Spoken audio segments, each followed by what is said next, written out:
Did you ever just kill the second set of lights back there? Thank you very much. Appreciate it. All right. We were left off. We're going to be moving in the 19th century here pretty quickly. Excuse me. We had left off talking about the Rococo period, which is the art historian's term for the 18th century, right? Primarily in France, although it has outlets in other countries, we just kind of ignored them because I kind of hate the 18th century, right? I just don't have much tolerance for this stuff. I find it funny in a way. But we were looking at this style, which was very, very frilly, very sort of, what do you want to say? It's not very heavy.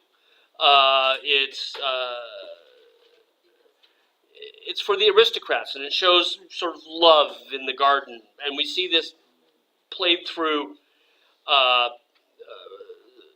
mythological scenes, but we also see it in aristocrats kind of goofing off and falling in love and playing, right, in their gardens. And these were all intended as decorations for their palaces, which were chateaus, if you will, right, that are in sort of the outskirts of Paris at the time, right?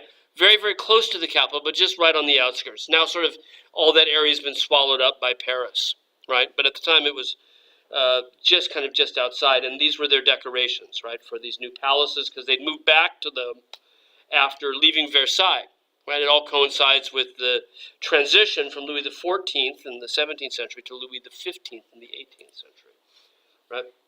Now, this Rococo style, this rather frivolous, frilly style, is also going on at the same time as the Enlightenment is beginning, particularly in France. And so what we find is that some picture patrons, some of the buyers of these pictures, don't necessarily want these kinds of frilly nonsense pictures of the Rococo, and would rather have something with a little bit more moral heft, right, moral message. And so Chardin's pictures are popular at the same time, and with some of the same class. It's not a class distinction, right? It's not like the aristocrats are buying Boucher and the peasants are buying Chardin. The aristocrats are buying that too, right? But they are intended with a very different kind of message, which is one of good moral character, right? This standard theme that we saw going all the way back to Dutch Baroque genre paintings, where the attentive nurse is seen as a symbol of domestic virtue, right? Of good attention to one's work. And it really couldn't be more different from Boucher, which is really, in Boucher and Fragonard and Watteau, there's never really any work going on. People are just playing, right? But here we see how good work goes hand in hand with moral character, right? Now, during the Enlightenment, we have a group of French philosophers that are often referred to as the philosophes, which is simply the French word for philosopher, but we reserve it really for this group of 18th century Enlightenment philosophers, the most famous of which is Voltaire. But we had also talked about Jean-Jacques Rousseau, and who had mentioned the degree to which domestic virtue was important, right? So here's a bust of Voltaire by the French sculptor Houdon, who also worked in America. We'll actually see one of his American works later, although he's a French sculptor. And of the most famous of the philosophers of the Enlightenment, Voltaire, right? In this case, he's wearing his powdered wig. He was bald as a cue ball. And in fact, in the National Gallery, just next to this is Voltaire without the wig. I didn't bother to bring him in. I thought I'd give him the nicer version of with the hair, right? So the philosophes are at the heart of the Enlightenment. And one of the things that they're preaching is not the right word, right? One of the things that they're trying to get across is this idea that education makes good citizens, right? We talked about this on Monday, that education makes a good citizenry, that a better educated populace will be a better community member, right? And so the attentive nurse is sort of in that sort of educational image, right? And in fact, Voltaire detested Rococo painting because it had nothing really to educate people about. That it wasn't about making you a better civic participant in your community. And the Enlightenment believed that was really the case.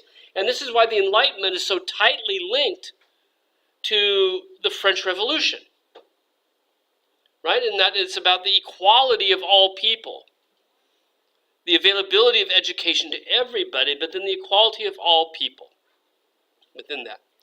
And in fact, it's Enlightenment philosophy that really led to our revolution as well, which predated the French Revolution by 15-ish years, right?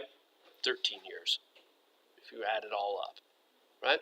So the Enlightenment is very much a part of this idea of empowering the common man, of finding the dignity in everybody, right? And in those people then learning how to be better citizens, right? Through education, through the empowerment of education. Right? So Chardin's pictures, while they're still Rococo period, right? They are much more Enlightenment in spirit than the other Rococo pictures are. Not one shoe fits everybody's tastes, right? One of the things that Voltaire suggested, not suggested, but really sort of advocated for, was the idea that we should look back to history and study history as a way of learning lessons that are applicable to the present day. That if we study history, what we find is a series of examples of virtuous behavior, which in Latin exemplum, examples, virtutis, of virtuous behavior, right? That history offered us, if studied correctly, nothing but lessons about how to be a better citizen in the here and now. And because Voltaire and the other Enlightenment philosophers are really very interested in rationality, in logic, what he recommends is that one should study particular periods of history where there was more versus less rationality. So you might imagine, okay, for him, ancient Rome is great. Ancient Greece is fantastic. The Renaissance is terrific. Middle Ages, not so much, right? Middle Ages is religion, right? Which isn't really always, at least in the way that he saw it, not always about rationality and logic, but instead about faith, right? An interest in the supernatural rather than the tangible. So he advocated studying ancient history, Renaissance history, as a way of learning particular lessons that were applicable to one's improvement as a citizen, an exemplum virtutis, right? And we find these ideas often in this period, right, coming up. So in this case, right, by studying history, we have a scene here from Roman history, very early Roman history. We have 3 sons of Horatius. Now, Latin ius, plural is II. So the sons, the Horati, are the sons of Horatius. So Horatius is in the center. He's got 3 sons, okay? And they are swearing an oath to take up arms to fight their enemy. This is a very, very early period of Roman history, right? Before the foundation of the Empire of Rome. And this family is living nearby. They're going to take up arms. They're going to fight to the death, right? Till death or victory is sort of the oath, right? Death or victory. And you'll notice the 3s everywhere. It's a very rational composition, the 3s. And yeah, Jacques-Louis David's been looking back at Poussin because it has that same sort of dry, rigid rationality, right? So the 3s are everywhere. That's the theme. So we've got the 3 sons, their 3 arms in parallel, right? But boom, boom, boom. And you can see that they're together at the shoulder, and then they break apart. So the 3 and 1 is a visual theme that he's working with. And each one of them is going to take a sword from their dad, who's now holding the swords up to the household gods to bless them. Right?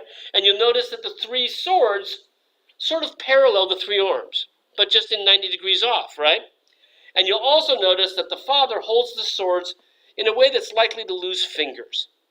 That's not how you hold a sword. He's got it by the sharp bit, right? But it's better for the composition, right, than how he might have otherwise held them. It holds, and then you'll notice also the three arches in the background, right? And again, they're swearing to take up arms and fight to the death. They're bonding together, and they're even got their arms wrapped around each other, right? We're going to fight for dad, or we're going to, and we're going to win, or we're going to die trying. And they have women in the corner, another set of threes, three women down here. One of them is secretly engaged to one of the enemy sons. She's fallen in love, right? And she's not going to try and stop them. Because this exemplum virtutis that Jacques-Louis David is trying to get across is one of putting higher causes in front of your personal concerns. Right? We always hear this term when people vote, for example, they say, not in my backyard, right? NIMBYs, not in my backyard. This is the exact opposite of that, right? Your backyard doesn't matter. So this woman won't stop her son, her brothers, and she knows that at the end of this, she's going to lose a fiancé or a brother, right? And she's weeping over that, and only she and the sisters know, and the mom, not the brothers on the other side. But again, he's using to sort of repeat these ideas of three. So it's the exemplum virtutis is sometimes there are causes for the community that are greater than your personal concerns. Sometimes there are things that you have to swear to fight for. It's worth it. That's the theme, right? Now, this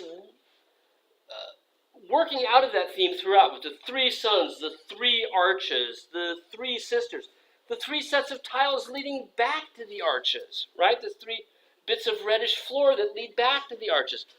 All of this is so worked out, and this interest in the Enlightenment ideals of civic virtue, and this use of an exemplum virtutis in this rather instructional image, right, is what we call neoclassicism.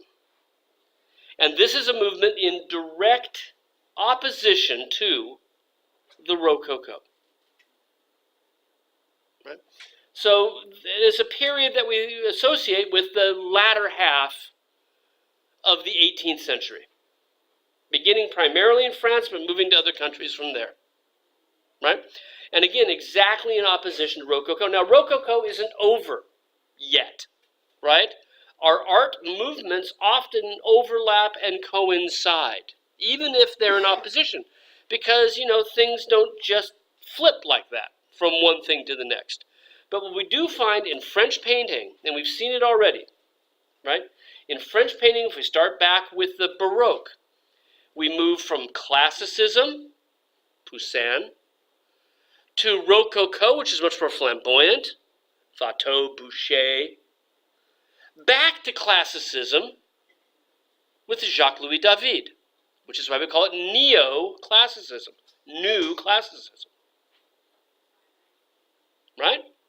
And what we're going to see is almost immediately there's a reaction against this, and we flip back the other direction again with the next movement. But that's coming up. Yeah. And about, like you mentioned about something in Denver, we know the old one for religion, that 7 days, 7 days, like this. But this is for 3 because everything, even the floor, like 3 and this.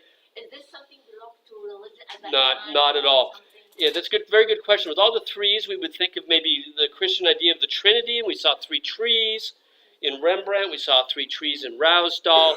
We saw in Jan van Eyck the 3 windows behind the Virgin Mary. Right? We saw these points where 3s were referenced. And my guess is, given Voltaire's attitude toward religion, which is fairly negative because he doesn't like religion in that it's not based on logic, it's not based on reason, it's based on faith. right? You take it at hearsay, not about thoughtful reasoning. That I think any kind of religious overtones for this are minor at this particular period. So, but it's a very good question because it does seem like something that could definitely be there, right? So, again, neoclassicism and Voltaire suggest that we should look at this picture and we should take something away from it that makes us better people, right? And that is this idea of taking up arms to fight for a greater cause than our own personal concerns, right? And sometimes, when we say fight, I like to think of that not just as fisticuffs, right? Not taking up swords, but taking up a cause. It's not going to benefit me directly right now, but it will benefit the community that I'm a part of. That's a good, strong moral message, right? Now, look at the date on this, 1784. Jacques-Louis David submitted this. Remember we talked about the Royal Academy, right? The French Royal Academy, founded back under Louis XIV in 1648. The French Royal Academy. And we mentioned that they had a number of things that they did for artists in addition to training them, right? And that the way that the art looked varied depending on the period. So under Louis XIV, very classical. Under Louis XV, very frilly, right? One of the things that they did was they sponsored a biennial show once every 2 years called the Salon. We talked about that before, right? And this was where works of art, pretty much wet, right? Fresh works of art would be shown to the public. And they were huge events. People would turn out in droves to see this, clamber around. And there would be big articles in the newspaper, sort of like, I still get the newspaper. I get the Times, New York Times. And then every Friday there's movie reviews of the stuff that's coming out that Friday, right? So we're all anticipating Justice League tomorrow or something like that, right? If you're into those comic book movies and whatnot. The French papers would write these big reviews of the Salon as well. People turned out like in huge numbers. It was a major event on the social calendar every spring, right? This painting, in a second, was in the Salon of 1784. Okay? Submitted to the Salon, accepted. That was a juried show. So not everything that got put in was accepted. But David's picture in 1784 was accepted to the Salon, was shown great acclaim. Everybody loved it. It's fantastic, right? What a great message. Now, I'm going to hold your question for a second. Okay. 1784, where are we in the French historical picture? It's just started, right? No, 89. 89, so we're just before that, but it doesn't happen overnight, right? So the sentiment of being sort of pissed off at being recorded, upset at the aristocracy, off with their heads in the king. These ideas are brewing, right? Already in 1784. So when David's picture shows, part of its acclaim comes from the fact that they see this as a message, right? And in fact, after the revolution, they mounted a salon immediately following it in the fall, which is abnormal, and this one was shown again immediately after the revolution in 1789. So it went back into the salon 5 years later. So they definitely saw a connection between the oath that the sons of Horatius are taking and what was going on politically at the time. Jacques-Louis David, as an artist, is friends with all of the leaders of the revolution. Right? And is closely knitted in with all of the political leaders at the time. So he's tapping into what is a common sentiment leading toward the French Revolution at this point. And the revolutionaries understood that, so after the revolution, they asked the picture to be shown again. Right? Now, Danielle, sorry. So, just to make sure, when the French Royal Academy used to incentivize Rococo-like painting? No, it was founded in 1648 during the Baroque period, and the point of it was set up by Louis XIV to teach painters how to paint. Okay, but it continued to be the official body of painters all the way through past the time of the Impressionists. Right after the royal part is gone, right? They still called it the Académie Royale, right? Even after the revolution, they still called it the Royal Academy. And it only really stopped, I don't remember the last year of the Academy show, but I'm thinking like the 1880s. right? It's the last Academy show. So, and it was at that point replaced by alternative venues, right? And it was replaced, this is before, for example, there were art dealers, professional art dealers, right? This was where your stuff got seen, and it was all for sale. And the best stuff always got snapped up by the wealthiest buyers, right? So it was it was very, very prestigious. Yeah, Brenda. So would this be at the level of like propaganda? Yeah, yes and no. Would this be at the level of propaganda? Propaganda twists the truth to sway your ideas. So it functions like propaganda, and that is trying to sway your ideas. Does it twist the truth to do so? I would think that propaganda doesn't necessarily twist the truth from ancient Rome to try to sway your ideas in 18th century Paris, right? A propaganda would be to show, for example, the king in 18th century Paris as an idiot, right? As some sort of fat slob, getting fatter off of the taxes he collects on the poor. That might be propaganda, unless it were true, right?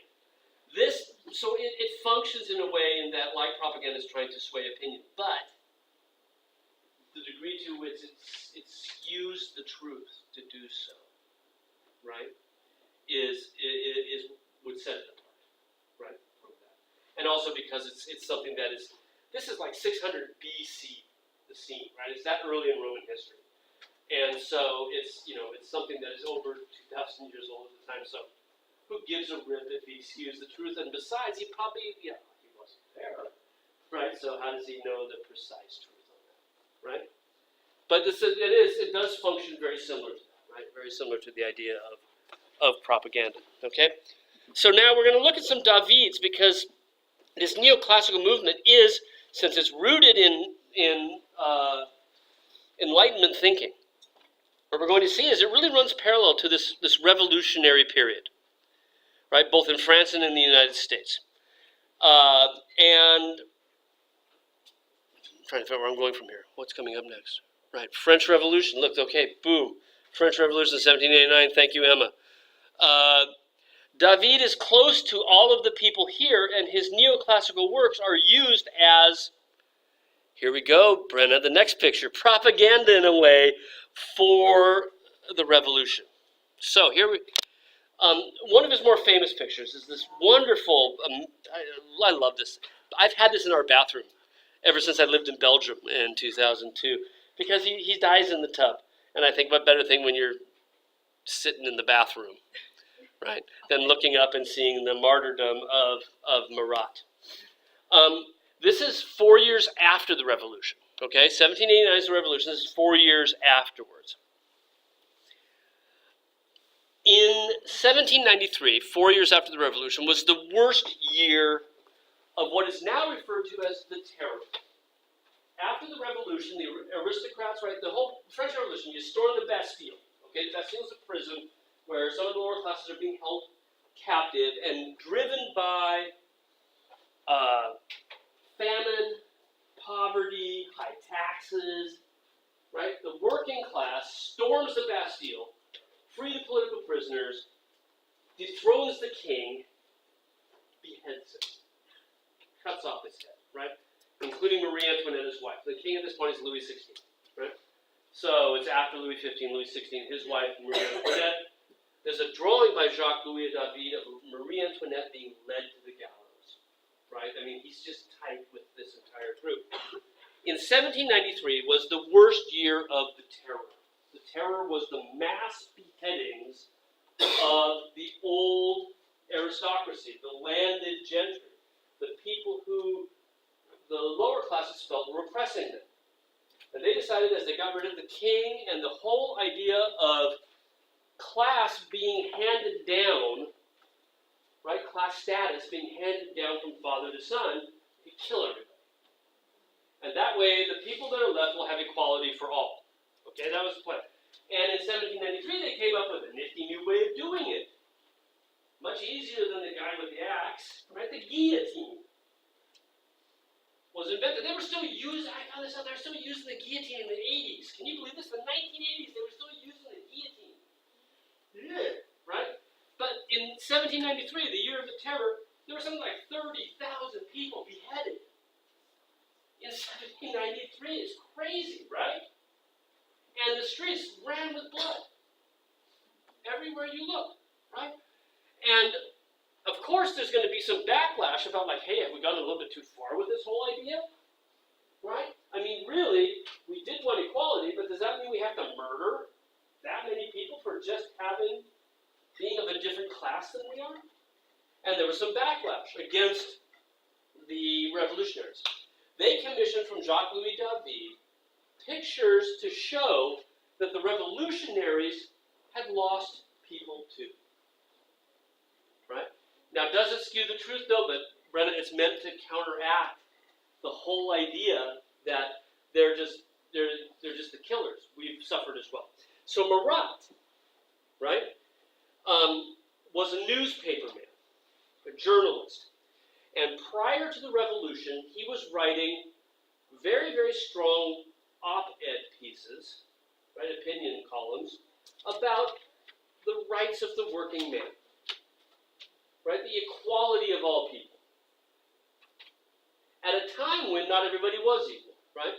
But this led to fire the sentiments that went to the revolution, okay?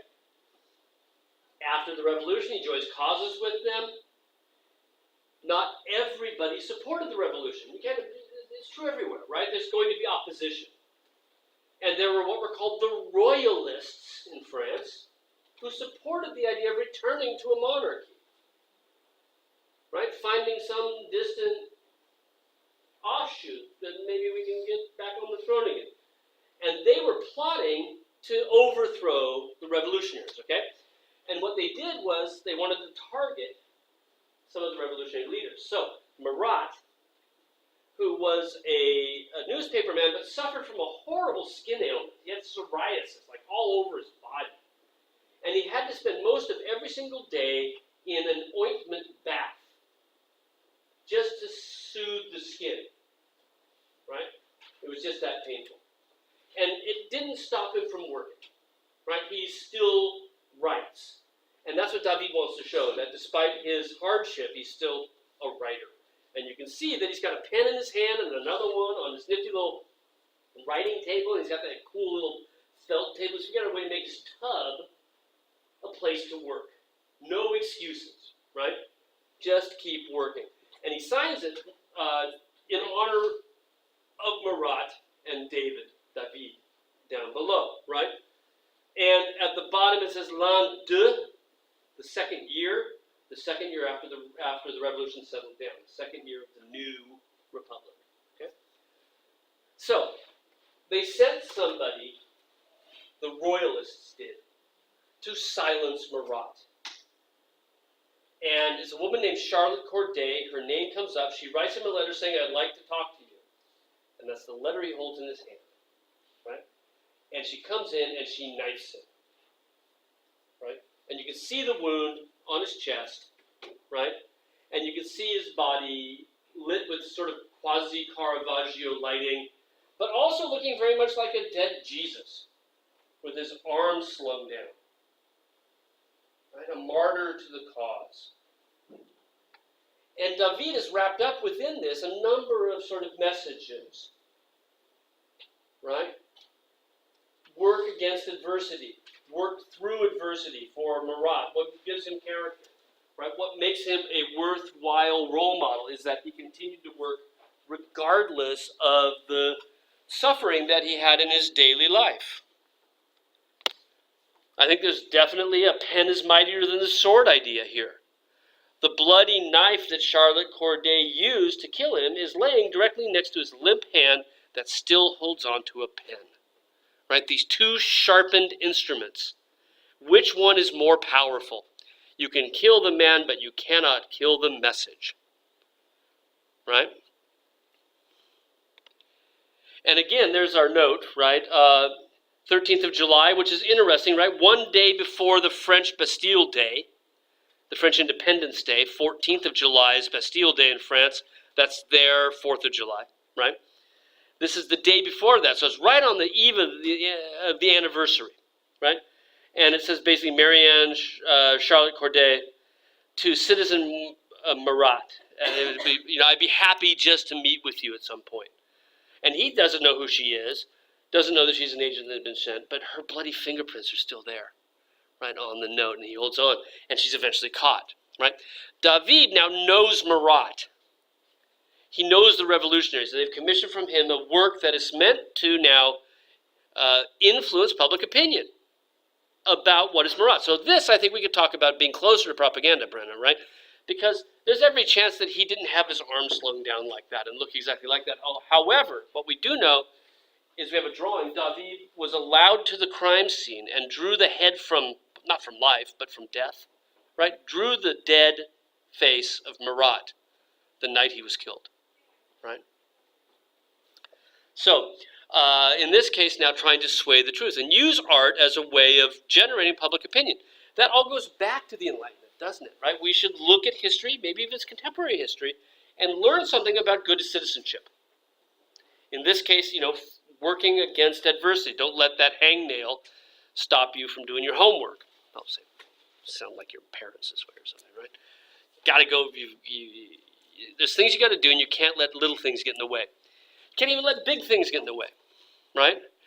And eventually, ideas outpower actions, right? The pen is mightier than the sword, right? So, Charlotte Corday, right? So David is this witness to history, and he's more than just a witness. He's an active participant. He's a member of the party that the revolutionaries are part of, right? We're not going to get into all of this, but he's members of the party. And as French history, well, what happens? Okay, who knows? What happens after the revolution? So the revolution is 1789, right? What happens in the next phase of French history? What happens in the aftermath of the revolution? We have the terror. People's heads are cut off. What happens next? Anybody know? Indeed, by who? Big name in European history. They end up with a dictatorship, which is crazy, right? They fought Napoleon, exactly right? So we have the revolution. The revolution leads to the idea of democracy, right? Or at least equality amongst all men. And what grows out of that is the rise of Napoleon. Now, I'm sorry, my pen is about dead here, right? But Napoleon, well, he'll show up on the screen next, right?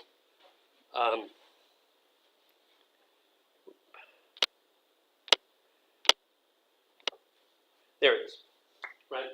Napoleon Bonaparte, right? Napoleon had been a general at this point in the French army, right? And had actually been down in Italy. The French had colonized Italy. So this is where he is.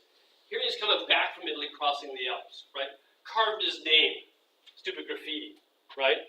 Having crossed the Alps, along with two other people who crossed them before them, Hannibal and Charlemagne, right? Puts him on the status of that. And by the way, boy, I'm glad you asked that question when you did, because now everything is propaganda from this point forward, right? In this case, I think that he was on a donkey, right? But he tells him, I want to be on a roaring steed, right? And with the wind, it's like a force of nature, just going to sweep him up that hill. He's got the wind at his back, all the tiny little French soldiers underneath his feet, right? It's a triumphal return to France. Because the Alps, right, separate Italy from France. So he's on his way back. Crossing the Alps to come home, and he will. This happened sort of 1790. And notice he's kind of big in the saddle too, right? Considering he's a tiny little guy, right? He's pretty big in the saddle as well. And kind of hunky looking too, right? Great hair, right? Handsome fella, pointing his way forward. There are like 5 versions of this, right? One was for him, and he had other ones made by David for gifts to other people, right? Gifts to other leaders. David becomes friends with Napoleon, right? So again, this idea of David in this sweep of history, right? Friends with the revolutionaries both before and after. Now friends with Napoleon, who will be crowned emperor in 1804, right? So be careful what you ask for, right? You had a king that was all kind of, you thought it stunk. And then all of a sudden you get rid of him, and what do you get? You get something, you get king times 10, right? You get an emperor. Somebody who's not happy being king of France, he wants to be leader of all of Europe. I've never figured this out in the back of my mind, right? Why are there people out there who love Napoleon? I don't get this. I just don't understand, right? There are Napoleonic societies out there. People who just worship the guy. And he wants to take over all of Europe. He overthrows Spain, right? He takes over the Low Countries, Belgium and Holland, right? He wants to take over Germany. Doesn't quite work so well. But he has these designs on becoming the king of all of Europe. And he wanted to be a new Roman emperor, right? Like the ancient Roman emperors. It was exactly what Hitler wanted. Now, Napoleon didn't send people to the gas house, but at the same time, he's a megalomaniac. You know, he's not happy being king of France, or even just president of France, right? He wants something more. And I've never got this in my head, why people sort of rush to adore this guy. And nobody says, like, yeah, great, thanks, you know. Well, here he is being crowned. This is a massive picture, right? The people in this picture, I kid you not, the figures in the picture are a little bit over life size. It's like 23 feet across the base. So it's almost as big as that wall, right? That with the windows on it. And as he rose to power, he summoned the Pope to come to Paris to crown him emperor. And this was, again, the idea of the medieval emperors like Charlemagne, right, the Holy Roman Emperor from the Middle Ages, where he would be crowned by the emperor as well, the Holy Roman Emperor was. So Napoleon saying, I'm the new one, right? And David has by this point become his court painter. He's his favorite portraitist, right? And when the Pope arrives in Rome, this is a great moment in history. He says, you can't write this stuff. He says, this is crazy, right? First, he calls the Pope to Rome to crown him. Back in the Middle Ages, the Holy Roman Emperor went down to Rome, right? But now the Pope's coming to him in Paris. Okay? So already he's asserting his power over religion.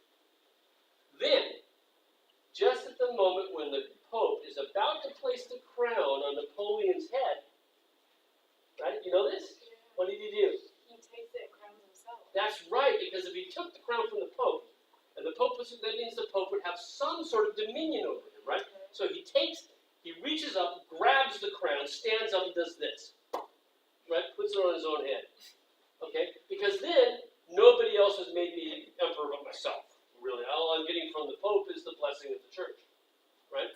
He then turns around and crowns his wife, Josephine, as empress. And that's what David is showing. Crowned his wife as the empress of Rome. So in the center here is Napoleon. He's already got the royal robes on. He's got the crown that he nicked from the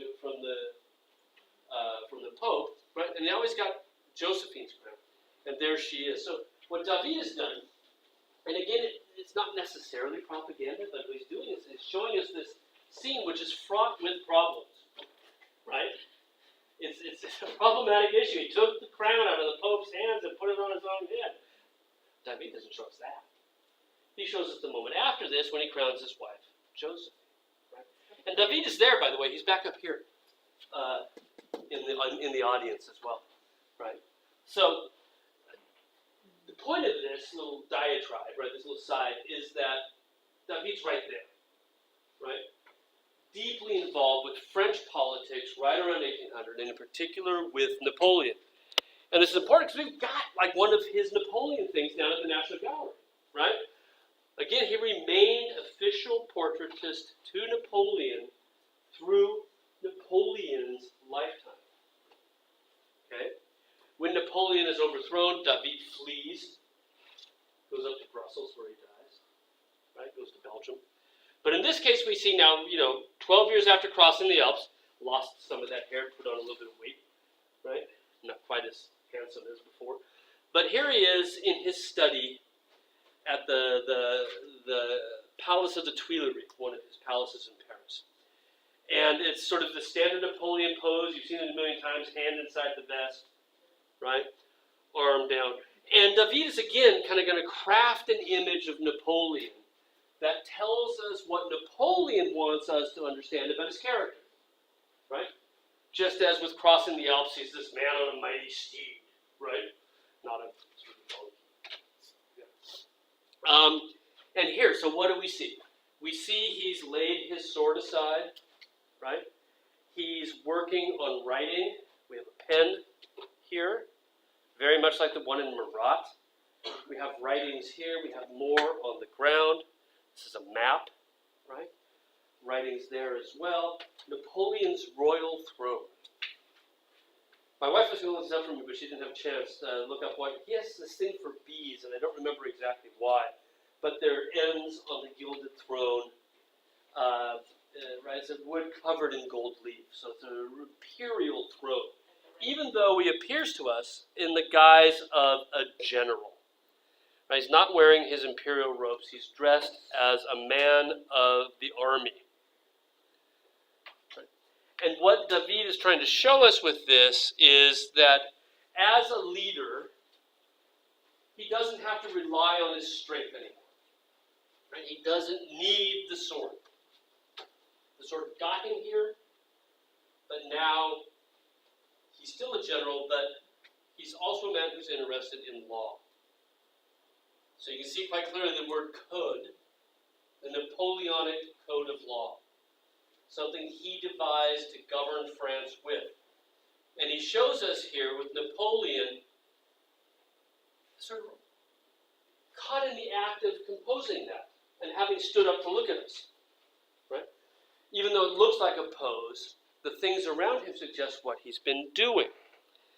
And you'll notice that David gives us these subtle little things in addition to that that tell us something. He's been up all night. Right? The candles have burned down. There are 3 candles on that little candelabra. One is almost burned out. The other one is, and you see the smoke rising from it and the little red wick as well. He's burning the candles down. He's studying all night, right? Working on the code. And we know it's all night because look at the clock, right? It's a little bit after 4 o'clock. That's not 4 o'clock in the afternoon based on those candles. That's 4 o'clock in the morning. So he's getting up now to rise to sort of review the troops, right, as their leader, just as they're getting up from a good night's sleep. And while the troops have been resting, what has Napoleon been doing? He's been focusing on the laws that govern France. Right? Total propaganda, right, in this case, right? Because it's really picking and choosing what it wants to show us. Yeah. Here they're using the red. They meant to use it as a royal things like Definitely. the red carpet Yeah. and or something like that. The red is definitely royal colors, definitely. Yeah. As is all the gold as well, right? You mean it.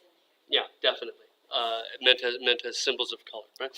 So David is the royal portraitist, right? And giving us this image of Napoleon. Those other images help to give us a context for this. Now, we'll come back to Napoleon a number of times because he's in power, right, from 1804 when he's crowned king, even though before that he's risen to power in France, right? He's like first consul.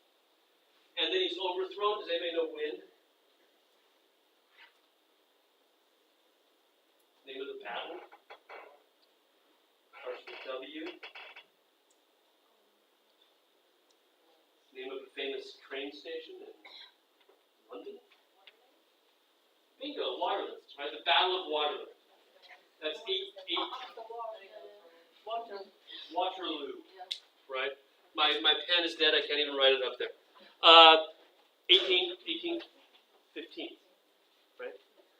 1814, Battle of Waterloo, right? Now, and that's the Brits, that's Duke of Wellington.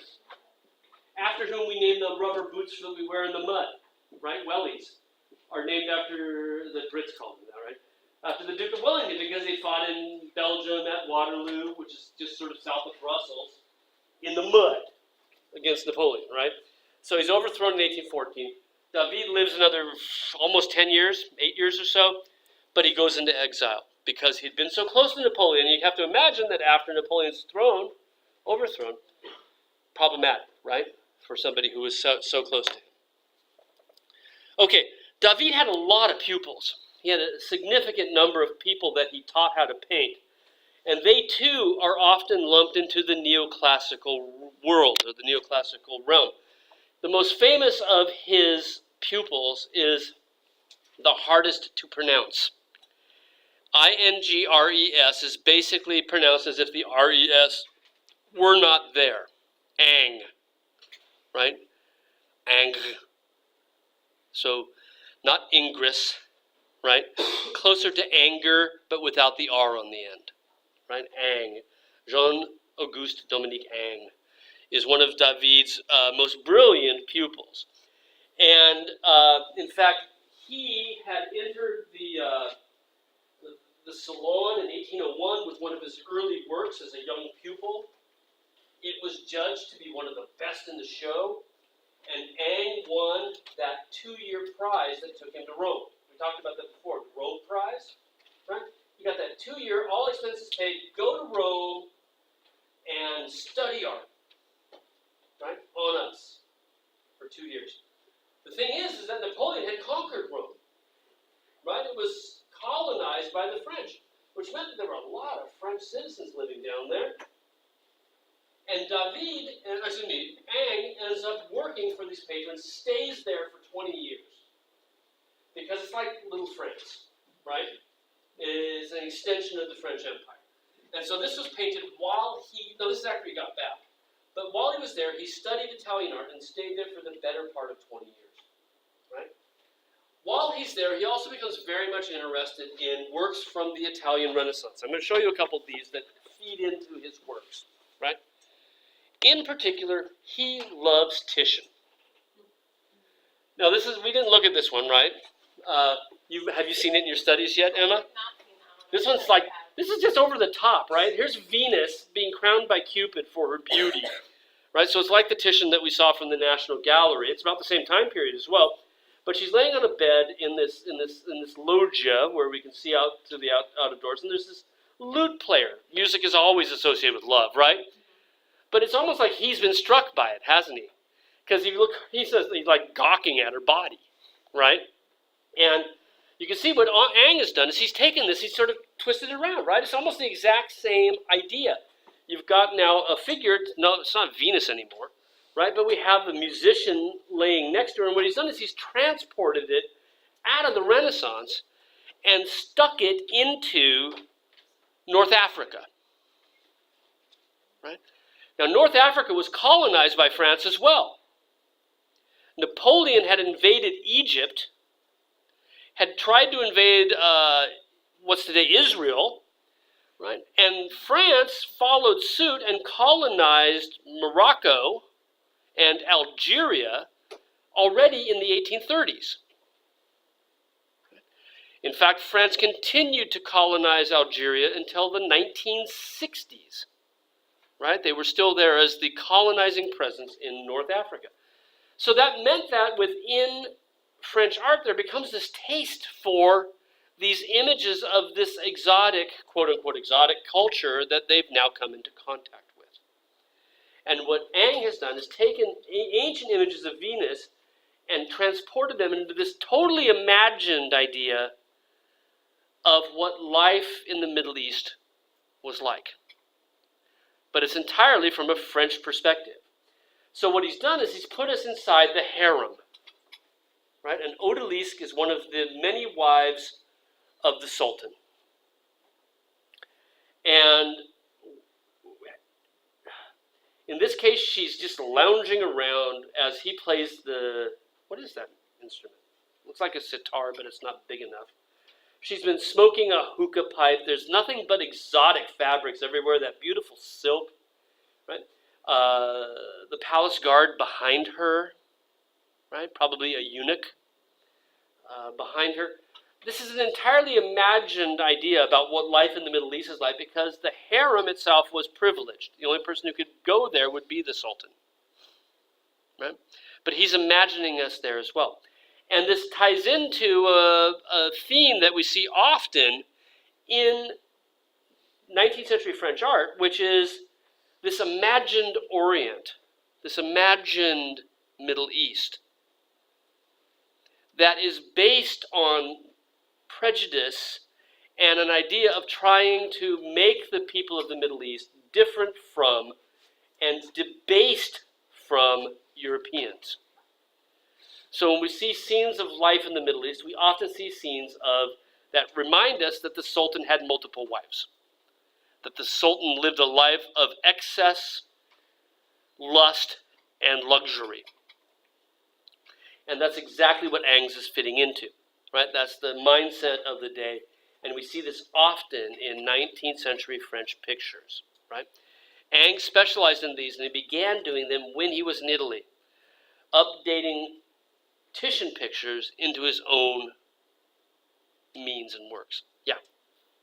You can see like two pictures. One of them look like the drawing is very smooth, like natural. Another one like it depends on what they draw over or what is like the base. Because you see The sharp realism. Ang's realism. Ang is very, very good at getting a very, very. Here, let's put another picture by him so we can see. very smooth. Another one's not very good. Right. We've talked before about how artists apply paint to the canvas, right? We've seen artists in a range of eras applying paint to the canvas in different ways, right? Some of them, like Jan van Eyck, are very, very tight, very, very polished, right?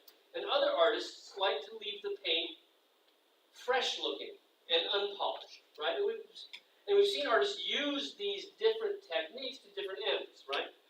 Ang is very precise in his paint application. Very, very precise, right? And even though he's looking at Titian, who's very loose, he's applying this very, very tight paint application. That's probably out of neoclassicism. Probably has everything to do with the fact that he was trained under Jacques-Louis David, who also has a very precise kind of composition, right? So in this case, the precision is everywhere. And one person wrote a really wonderful article about these images of the Middle East that are so detailed, precisely detailed, right? That give it the sense of reality, that make you think that he was actually there. The fan, the hookah pipe, what is that? Is that a hat over there on the left next to the musician? The musician's a woman as well, right? Is that our hat, right? We see out into the garden and the people there. All of that gives it the resemblance of being factual, right? Of being real, which adds to this idea that he's not giving us propaganda about the Middle East, that it's meant to show them living a life of relaxation and luxury and excess. Right? It's not meant to suggest that that's actually very factual. Right? So you can see these are the sorts of things that he does quite a few of these. He made a good name for himself as a painter of these odalisque images, these women from a harem, that are painted in a very, very precise and detailed way. This one, the more famous one, from the Louvre, we can see the interest in the silk fabric. Again, the hookah pipe with the smoke coming out of it, her peacock feather, and the different textures everywhere, from the jewels to the linens to the furs, and even in her hat as well. Right. So this is one of Ang's specialties, and like I said, he started working on these when he was in Italy, and transposing earlier Renaissance pictures into these exotic images. That's not all he did, but that's what we're going to focus on for this class, right?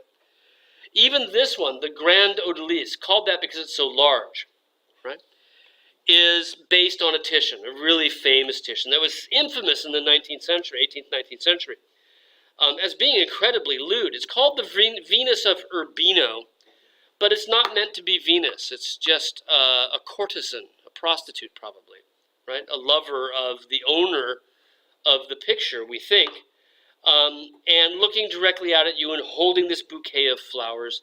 The dog, the symbol of fidelity, having fallen asleep, right?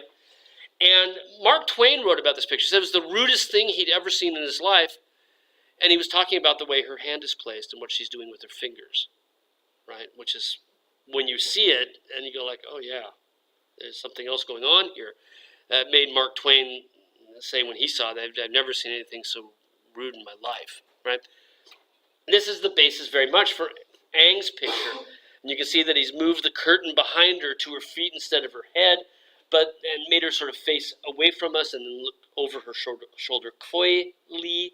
But at the same time, the basic composition is derived from these famous works by Renaissance artists that Ang had been looking at. Right? We know he was looking at them because up in Walter's Art Museum we have a copy of this. And it even says Ang after Titian in Florence, right, which is where that picture lives. So, and this goes back to Hosner's question, notice how he's cleaned it up, right, sharpened it up. Even though this is a kind of a blurry slide, right, you get the sense that Titian's sort of unblended brushwork is not to be found in Ang's picture, right? So Ang also neoclassicism, right? Picking up on Italian Renaissance arts because they loved these periods of history that were governed by rationality, whether it's ancient Rome or the Italian Ren, right? These were periods that they loved. Now, neoclassicism is everywhere. Even though it's based on the philosophes, the French philosophers of the 18th century, we find that the movement of neoclassicism transcends national borders, right? And here we're looking at an English picture, British picture, from Angelica Kauffman, one of the few women artists we've seen up to this point. It was very difficult to be a woman artist prior to the 20th century. Partly because most of the academies were not open to women. They did not have the opportunity to study the male nude model, right? It's very, very difficult for women to be artists at the same and during these periods that we've been talking about so far. But Kauffman made it. Now, she was a Swiss by birth, but had moved to England. And she was one of the founding members of the English Royal Academy. We talked about the French Royal Academy in 1648. The Brits founded a Royal Academy as well, of their own. Same kind of idea, in 1768. And Kauffman was one of the founding members of the British Royal Academy. And it also is very neoclassical. In fact, you might almost mistake it for a David. The stage set, the sort of stilted poses and actions that you see, the lighting, exactly right, the simplicity of the background so that we read the poses and the interactions of the characters in the foreground, right? All of this is neoclassical. Now, as a neoclassical work, it also is interested in teaching us something. That idea that the philosophes had, that history provides examples of virtue, exists in England as well. So this picture too is an exemplum virtutis, right? An example of virtue. Now, what's the story here, right? Let's see what we got coming up next. There we are, the kids, right? Cornelia is the wife of Gracchus. And Gracchus' sons are the Gracchi, just like Horatius' sons are the Horati, right? Gracchus' sons are the Gracchi. And the two kids will grow up to be leaders of Rome. Right? And each of them will fight for the equal rights of the common man, which is much in resonance. Excuse me, much in resonance during the 18th century, right? So there are the two sons of the Gracchi, of Gracchus, who will grow up to become these great leaders of Rome. And the question came up for historians: how did they become so different than the other Roman leaders? And this myth sort of rose up around them that their mother must have been fantastic, right?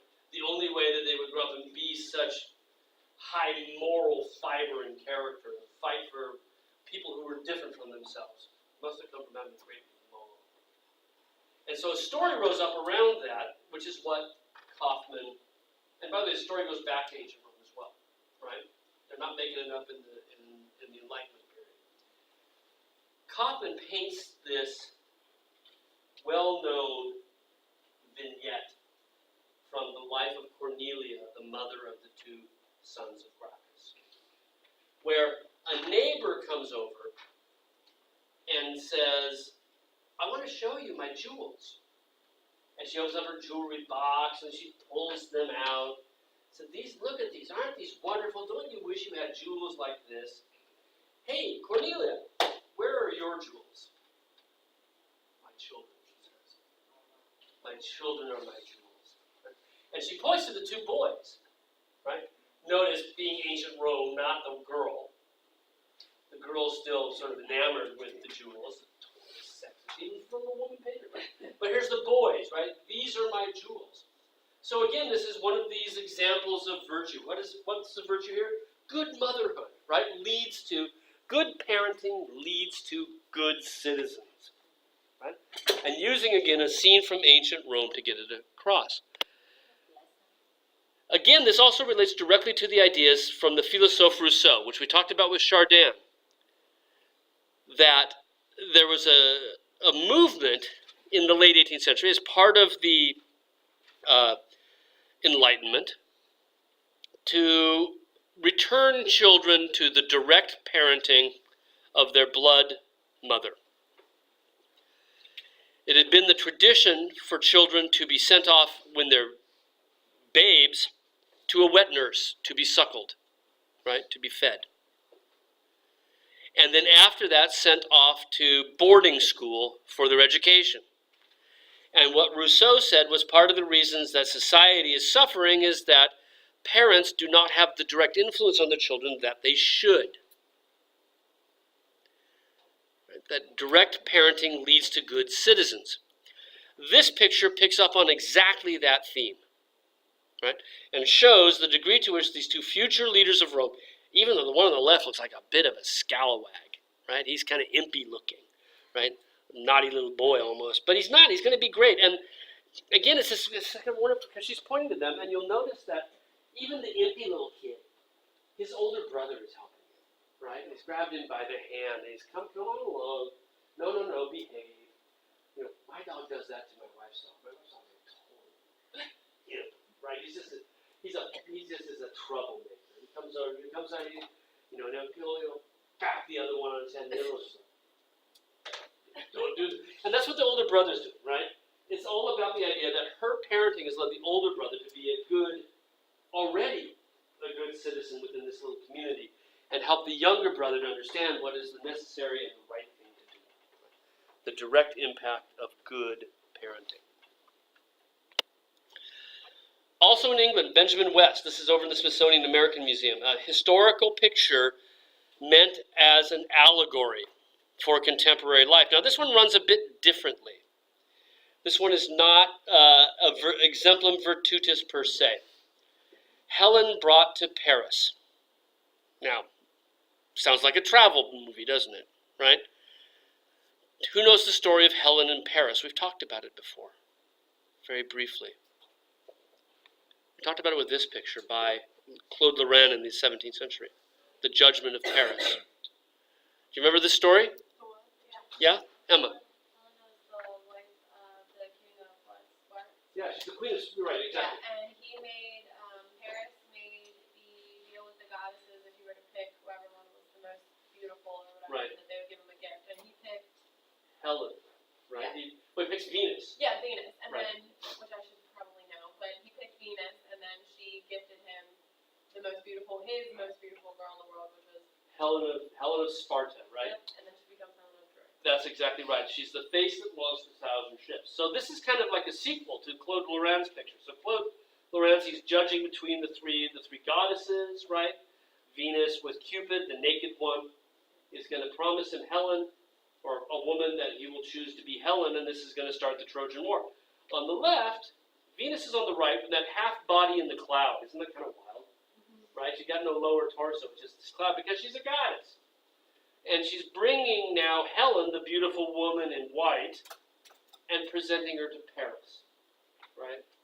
He now gets the result of this, right? And he's dressed as a soldier. Now, Benjamin West, right, is another British painter. He's another member of the British Royal Academy. But he had been born here, not here, right? In Philadelphia, I think, maybe Boston, I forget. But in the colonies, right? And he had made a big trip to Rome to go see the art in Rome. And ends up settling in London. All the way back in like the 1760s. Right? So he's been there for a while. And it's kind of funny because when he got to London, having grown up in America, he told everybody in London that I'm an American painter, he said. I grew up in the colonies. He said, I got all these secrets and tricks. I got these pigments that the Indians gave me that nobody else is using. And he started doing these historical pictures, right, that he said were based on direct insider information, and they're all sorts of, it's all made up, right? He's just going to make himself a little corner of the market by making up these stories about himself, right? Okay, so he's an American, not really an American, right? A British colonist now living in London. Look at the date. What's our analogy here? Sorry? When's our revolution? Do you know? Yeah. That's That's 1776, right? This is the year of our revolution. So what's interesting, this was commissioned by George III, right? The King of England, facing the revolution, in the months leading up to the revolution. And it's an image about the impending war, right? Certainly West knows this. I wonder if George gets it, right? It's not meant, I don't think, to teach him anything. It's not an exemplum virtutis. We don't want to really push the analogy too far. But it is this Enlightenment idea that the past helps us understand the present, right? Not as heavy-handed and pedantic and didactic as Kaufman's picture, right, as Jacques-Louis David, but certainly making that Enlightenment connection that we study the past to know the present, right? And Helen brought to Paris is an analogy for the pending war. People have been mentioning how the shadow of that curtain is falling directly across the face of Cupid, right, who is her emissary, as if it were darkness coming over everything. Can you all be raising your hand here? Let's see what's next, and I think we're probably going to take a break because it's 6:12. Well, we'll get started with this. John Samuel Copley, kind of the same boat. He's born in the States prior to the Revolution. West moved back to London just because, right? I mean, they're all Brits. I don't know what West's politics are, right? But he moved back to London because he could make a better living there. Copley was a Tory. Tories were the British sympathizers in the colonies. He is, and when the war broke out, Copley moves back to London for politics, whereas West had moved to Europe for art, right? So he moves back to London because he's a British sympathizer, he's a Tory. And while there, he continues to paint images of the New World. Now, what's interesting about this picture, there are two versions of it. There's one in Boston, one down in the National Gallery. It is one of the very earliest pictures ever that I know about that painted a contemporary scene on a very large scale. Now, we had some before. I mean, there are other, but usually when we see contemporary scenes, we see major military victories, right? The feats of the king, those sorts of things. But this is just kind of a news item, actually. It happened in the harbor of Havana, Cuba, where this kid went swimming, fell overboard from a boat and got bit by a shark. And actually got bit 3 times, and I think we're seeing bite number 2 about to happen, because his lower leg is missing from the knee down, right? And he kind of clouds that by putting it into the water, but this massive shark, I mean, look at the size of this thing, right? Jaws. Sweeping around the back of the boat. There's the back fin of the fish coming around, and the terror on his face as he's about to get swiped over.